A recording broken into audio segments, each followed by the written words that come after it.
Since COVID, a lot has changed. The world isn't the same as it used to be, but not exactly in a good way. Everything became gray and pretty much colorless. But so did we. Somewhere along the way, we collectively lost a bit of spark. And if you're honest with yourself, you probably feel it too. Every new year rolls around, and we always hear the same thing. Next year will be my year for real. Except it wasn't. Not in 2023, not in 2024, and it won't be in 2025 either. Unless you force it to be. So spare me a bit of your time, and I'll force you to lock in for 2025. But just a quick disclaimer, I'm not here to motivate you. Motivation is a sugar rush, and I'm obviously not selling candy. I'm here to give you the tools, perspective, and kick in the teeth you need to make this your actual year. Like, for real. Now, I'm not going to be too hard on you.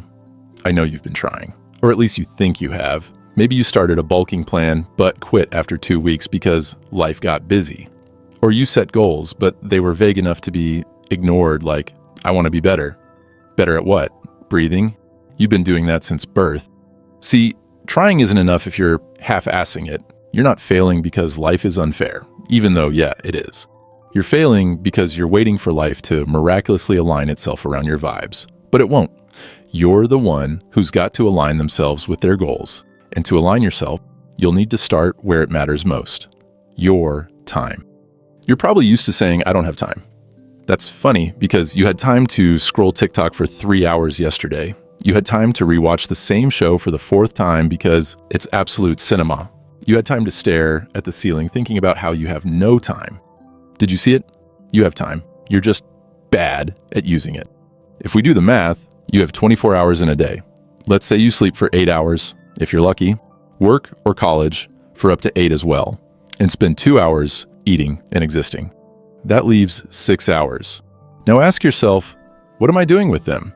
If you can't answer that without stuttering, you've found your problem. Look, we live in an era where you can learn literally anything for free or close to it. Feel like starting a business? There are tutorials, templates, and even AI tools that'll practically walk you through the process. Getting fit or shredded? There are apps, YouTube channels, and communities that'll keep you accountable. Learning a new skill? Platforms like Coursera, Skillshare, or even TikTok, if you're following the right creators, have you covered. So why are you using your phone to scroll aimlessly instead of using it to level up or clicking that subscribe button below this video?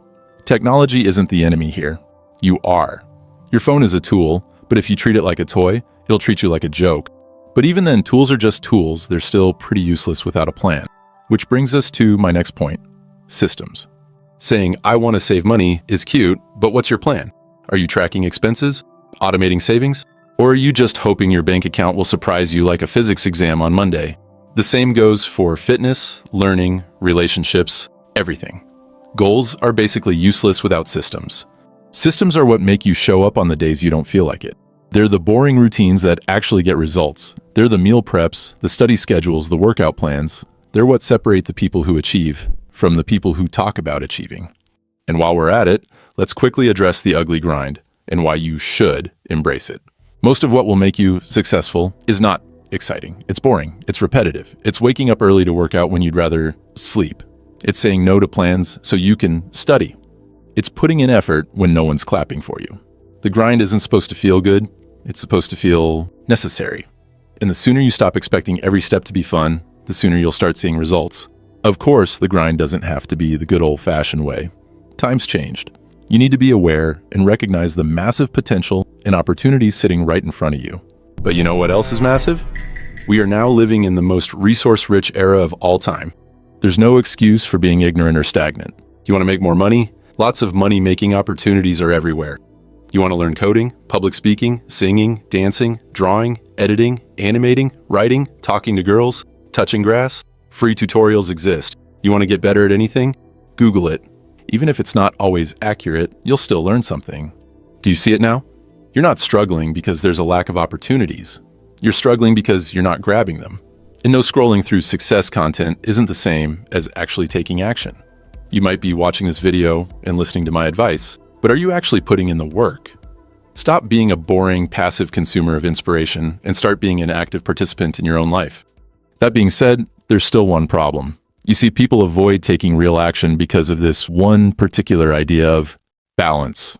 You've been sold this idea that you can balance everything perfectly. Work, life, growth, rest. Actually, it's not that easy, and it's kind of overrated too. If you want something badly enough, you have to let other things slide, collapse, descend, plummet. That doesn't mean burning out, but it does mean prioritizing like your life depends on it. Because it kind of does. You're not going to achieve your goals by squeezing them into the cracks of your schedule. They need to be front and center, not an afterthought. And in order to be able to do that, you need to answer one big question. Am I really trying? Because it's easy to say you're trying, but are you, really? Or are you just dabbling? There's a difference between effort and consistent effort. One gets you short-term results, if that, and the other transforms your life. Be honest with yourself. If you're not where you want to be, is it because the world is against you? Or is it because you are not fully in that mentality? Are you because you're the lamest? Or are you the lamest because you're you? You can't half commit and then expect full results. I'm not saying this is someone perfect because I'm not, but I can confidently say I'm the best version of myself that I've ever been. And a big part of that is because I stopped waiting for life to hand me success and started forcing it. Anyways, my point is, if I could do that, what's the reason you can't? I mean, I'm pretty sure you and I are not so different. Look, this is just a wake-up call, a reminder. I'm not going to end this by saying something cheesy like, you've got this. You might not have this. That's up to you. But what I can say is that if you decide to lock in, like really lock in, 2025 can be the year you stop saying, next year will be my year for real, and start saying, this year is mine. The world isn't going to fix itself for you. It's gray and colorless, and that sucks. But you're smart, you're strong, you're adaptable, and most of all, you're a cutie pie. You can fix yourself. And maybe that'll bring a little color back into everything else too. So, are you in? Or are we having the same conversation next year? I mean, you tell me.